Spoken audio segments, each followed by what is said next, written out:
ॐ नमो भगवते वासुदेवाय। ॐ नमो भगवते वासुदेवाय। ॐ नमो भगवते वासुदेवाय। नारायणं नमस्कृत्यं नरं चैव नरोत्तमं देवीं सरस्वतीं व्यासं ततो जायमुदीरये। नष्टप्रायेषु अभद्रेषु नित्यं भागवत सेवया भगवतीरुत्तमश्लोके भक्तिर्भवति नैष्टिकी। कृष्णाय वासुदेवाय देवकी नन्दनाय च नन्दगोपकुमाराय गोविन्दाय नमो नमः। ॐ अज्ञानतिमिरान्धस्य ज्ञानाञ्जनशलाकया चक्षुरुन्मिलितं येन तस्मै श्रीगुरवे नमः। श्रीचैतन्यमनोभीष्टं स्थापितं येन भूतले स्वयं रूपा कदा मह्यं ददाति स्वपदान्तिकं।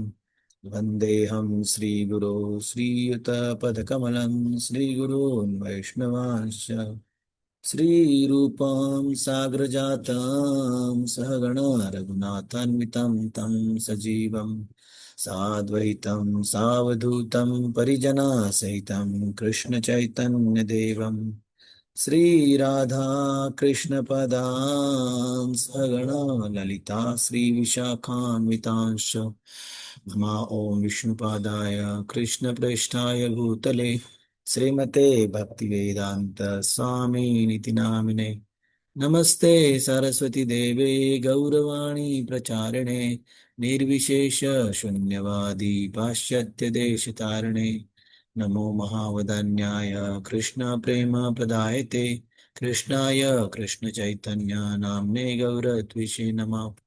हे कृष्ण करुणा सिंधु दीनबंधु जगतपते गोपेश गोपिका कांत राधा कांत नमस्तुते तप्त कांचन गौरांगी राधे वृंदावनेश्वरी वृषभानुसुते देवी प्रणमामि हरिप्रिये वाञ्छाकल्पतरुभ्यश्च कृपा सिन्धुभ्य एव च पतितानां पावनेभ्यो वैष्णवेभ्यो नमो नमः। जय श्री कृष्ण चैतन्य प्रभो नित्यानंद श्री अद्वैत गदाधर श्रीवासादि गौर भक्तवृंद। हरे कृष्ण कृष्ण कृष्ण हरे हरे हरे राम राम राम हरे हरे। हरे Krishna. So Prabhuji is not there. We will read today. So we are reading from Srimad Bhagavatam, Canto 4, verse number, chapter number 26. King Puranjana goes to the forest to hunt and his queen. We will begin with verse number 1, 2, and 3. Again, we will read today. श्रीनारद उवाच स एकदा महेश्वासो रथं पञ्चाश्वमाशुगं द्विषं द्विचक्रमेकाक्षं त्रिवेणुं पञ्चबन्धुरम् एकरक्ष्मेकदमनमेकम् अनि नीडं द्विकुबरं पञ्चप्रहरणं सप्तवृथं पञ्चविक्रमम् हैमोत्पस्करमारुह्य स्वर्णवर्माक्षैषुधि एकादश चमूनाथः पञ्चप्रस्थमगाद्वन। Yes, translation. The great sage Narada continued, My dear king, once upon a time King Puranjana took up his great bow, and equipped with golden armor and a quiver of unlimited arrows and accompanied by 11 commanders, he sat on a chariot driven by 5 swift horses and went to the forest named Panchaprastha. He took with him in that chariot 2 explosive arrows. The chariot itself was situated on 2 wheels and one revolving axle. On the chariot were 3 flags, one rein, one chariot driver, one sitting place, 2 poles to which the harness was fixed, 5 weapons, and 7 coverings. The chariot moved in 5 different styles, and 5 obstacles lay before it. All the decorations of the chariot were made of gold. Purport. These 3 verses explain how the material body of the living entity is under the control of the 3 qualities of the external energy. The body itself is the chariot, And the living entity is the owner of the body, as explained in Bhagavad Gita 2.13, Dehino Asmin Yatha Dehi. The owner of the body is called the Dehi, and he is situated within his body, specifically within the heart. The living entity is driven by one chariot driver. The chariot itself is made of three gunas, three qualities of material nature, as confirmed in Bhagavad Gita 18.61, Yantra Rudani Maya. The word yantra means carriage. The body is given by material nature, and the driver of the body is Paramatma, the Supersoul. The living entity is seated within the chariot. This is the actual position. The living entity is always being influenced by the three qualities: sattva, goodness; rajas, passion; and tamas, ignorance. This is also confirmed in the Bhagavad Gita 7.13. Tribhir gune gunamayer bhavai. The living entity is bewildered by the three qualities of material nature. These three qualities are described in this verse as three flags. By a flag, one can come to know who the owner of the chariot is. Similarly, by the influence of the three qualities of material nature, one can easily know the direction in which the chariot is moving. In other words, one who has eyes to see can understand how the body is being driven, influenced by the particular type of quality of material nature. In these three verses, the activity of the living entity is described to prove how the body becomes influenced by the quality of ignorance, even when a person wants to be religious. Narada Muni wanted to prove to King Prachina Bharishat, that the king was being influenced by the tamoguna, the quality of ignorance, even though the king was supposed to be very religious.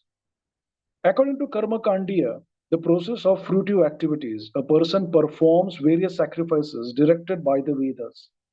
And in all those sacrifices, animal killing or experimenting on the life of animals to test the power of Vedic mantras is enjoined. Animal killing is certainly conducted under the influence of the mode of ignorance. Even though one may be religiously inclined, animal sacrifice is recommended in the Shastras, not only in the Vedas, but even in the modern scriptures of other sects. These animal sacrifices are recommended in the name of religion. But actually, animal sacrifice is meant for persons in the mode of ignorance. When such people kill animals, they can at least do so in the name of religion. However, when the religious system is transcendental, like the Vaishnava religion, there is no place for animal sacrifice. Such a transcendental religious system is recommended by Krishna in the Bhagavad Gita 18.66. Sarva dharman parityajya mam ekam sharanam vraja aham tvama sarva papebhyo moksha ishyami masucha. Abandon all varieties of religion and just surrender unto me. I shall deliver you from all sinful reaction. Do not fear. Because King Prachina Bharishat was engaged in performing various sacrifices in which animals were killed, Narada Muni pointed out that such sacrifices are influenced by the mode of ignorance. From the very beginning of Srimad Bhagavatam 1.1.2, it is said, Roji Hita Kaitavo Atra. All kinds of religious systems that are involved in cheating are completely kicked out of Srimad Bhagavatam. In the Bhagavad Dharma, the religion dealing with one's relationship with the Supreme Personality of Godhead, animal sacrifice is not recommended. In the performance of Sankirtana Yajna, Hare Krishna, Krishna Krishna, Hare Hare, Hare Ram, Ram Ram, Hare Hare. There is no recommendation for animal sacrifices. In these three verses, King Puranjana's going to the forest to kill animals is symbolic of the living entities being driven by the mode of ignorance and thus engaging in different activities for sense gratification. The material body itself indicates that the living entity is already influenced by the three modes of material nature and that he is driven to enjoy material resources. When the body is influenced by the mode of ignorance, its infection becomes very acute. When it is influenced by the mode of passion, the infection is at the symptomatic stage. However, when the body is influenced by the mode of goodness, the materialistic infection becomes purified. The ritualistic ceremonies recommended in religious systems are certainly on the platform of goodness. But because within this material world, even the mode of goodness is sometimes polluted by the other qualities, namely passion and ignorance, a man in goodness is sometimes driven by the influence of ignorance. It is herein described that King Puranjana once went to the forest to kill animals. This means that this means that he, the living entity, came under the influence of the mode of ignorance. The forest in which King Puranjana engaged in hunting was named Panchaprastha. The word Pancha means five, and this indicates the objects of the five senses. The body has five working senses, namely the hands, the legs, the tongue, the rectum, and the genitals. By taking full advantage of these working senses, the body enjoys material life. The chariot is driven by five horses, which represent the five sense organs, namely eyes, ears, nose, skin, and tongue. These sense organs are very easily attracted by the sense objects. Consequently, the horses are described as moving swiftly. On the chariot, King Puranjana kept two explosive weapons, which may be compared to ahankara or false ego. This false ego is typified by two attitudes. I am this body, ahanta, and everything in my bodily relationship belongs to me, mamata. The two wheels of the chariot may be compared to the two moving facilities, namely sinful life and religious life. The chariot is decorated with three flags, which represent the three modes of material nature. The five kinds of obstacles or uneven roads represent the five kinds of air passing within the body. These are prana, apana, udana, samana, and vyana. The body itself is covered by seven coverings, namely skin, muscle, fat, blood, marrow, bone, and semen. The living entity is covered by three subtle material elements and five gross material elements. These are actually obstacles placed before the living entity on the path of liberation from material bondage. The word rasami, rope, in this verse indicates the mind. The word neither is also significant, for neither indicates the nest where a bird takes rest. In this case, neither is the heart, where the living entity is situated. The living entity sits in one place only. The causes of his bondage are two, namely lamentation and illusion.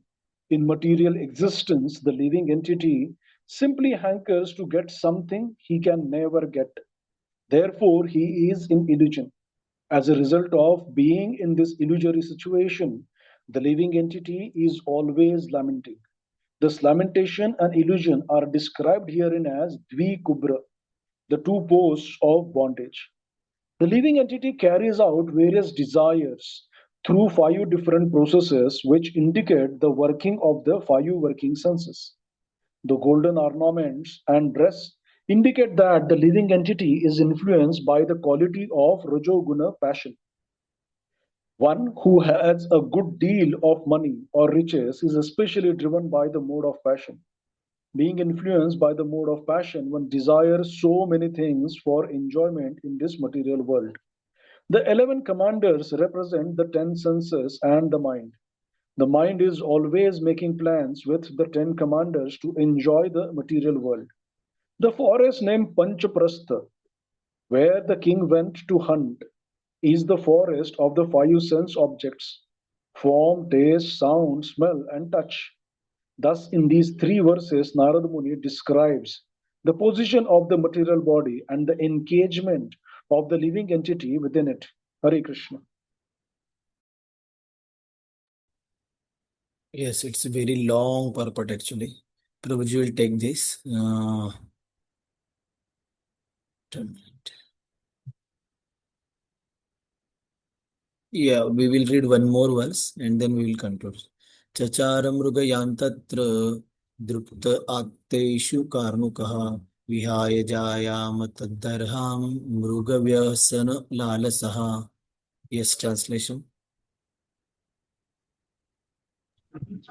It was almost impossible for the king Puranjan to give up the company of his queen, even for a moment. Nonetheless, on that day, being very much inspired by the desire to hunt, he took up his bow and arrow with great pride and went to the forest, not caring for his wife. Purport. One form of hunting is known as woman hunting. The conditioned soul is never satisfied with one wife. Those whose senses are very much controlled especially try to hunt for many women. The king Puranjan's abandoning the company of his religious married wife is representative of the conditioned soul's attempt to hunt for many women for sense gratification.